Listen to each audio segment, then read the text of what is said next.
സെക്രട്ടേറിയറ്റിൽ പാമ്പ് പേടി വിട്ടൊഴിയുന്നില്ല. സമര ഡ്യൂട്ടിയിലുണ്ടായിരുന്ന പോലീസുകാരുടെ ഇടയിലേക്ക് പാമ്പ് വീണു. കാറ്റടിച്ചപ്പോൾ മരത്തിൽ നിന്ന് പാമ്പ് വീഴുകയായിരുന്നു.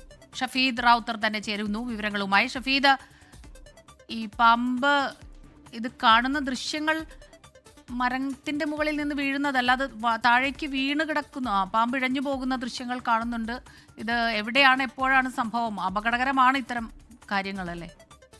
ഇവിടെ SFIയുടെ ഒരു സമരപരിപാടിയുമായി ബന്ധപ്പെട്ട മാധ്യമപ്രവർത്തകർ ഉൾപ്പെടെ സെക്രട്ടേറിയറ്റിന് മുൻപിൽ നിൽക്കുമ്പോഴാണ് ഈ സംഭവം ഉണ്ടാകുന്നത്. കഴിഞ്ഞ കുറച്ച് ദിവസങ്ങളായി നമ്മൾ കണ്ടതാണ്.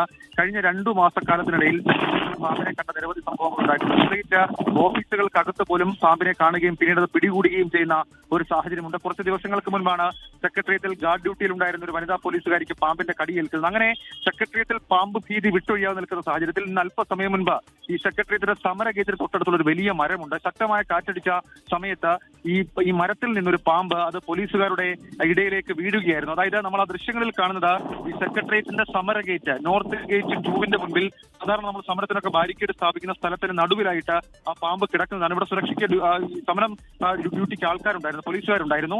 അവരുടെ നടുവിലേക്കാണ്, അവരുടെ ഇടയിലേക്കാണ് ഈ പാമ്പ് വീണ് പതിച്ചത്. അതിനുശേഷം പാമ്പ് ആ മതിലിനോട് ചേർന്നിട്ടുള്ള ആ ഒരു സ്ഥലത്തേക്ക്, ഒരു മാളത്തിലേക്ക് കയറി പോവുകയും ചെയ്തു. ഏതായാലും നിലവിൽ ഇപ്പോൾ സെക്രട്ടേറിയറ്റ് GD വിഭാഗം നിർദ്ദേശം നൽകിയതനുസരിച്ച് ഇവരുടെ ഒരു സ്നേക് റെസ്ക്യൂ ടീം ഇവിടേക്ക് എത്തി പരിശോധന നടത്തുന്നുണ്ട്. നേരത്തെ ഈ പോലീസുകാരിക്ക് പാമ്പ് കടിയേറ്റതിന് പിന്നാലെ നടത്തിയ പരിശോധനയിൽ ഒരു പാമ്പിനെ പിടികൂടാൻ കഴിഞ്ഞു. സെക്രട്ടേറിയറ്റിലും പരിസരത്തും വലിയ രീതിയിൽ കാട് പിടിച്ചു കിടക്കുന്നു എന്നൊക്കെയുള്ള പരാതി ജീവനക്കാർക്കുണ്ട്. അതിനിടയിലാണ് മറ്റൊരു സംഭവം കൂടി ഇന്നുണ്ടായത്. സ്മിത, ശരി. ഷഫീദ് റാവുത്തറാണ് വിവരങ്ങളുമായി ചേർന്നത്. സെക്രട്ടേറിയറ്റിൽ പാമ്പിന്റെ പേടി വിട്ടൊഴിയുന്നില്ല എന്നതാണ് ഇപ്പോൾ ലഭിക്കുന്ന വിവരങ്ങളിൽ നിന്ന്, റിപ്പോർട്ടുകളിൽ നിന്ന് നമുക്ക് മനസ്സിലാക്കാൻ കഴിയുന്നത്.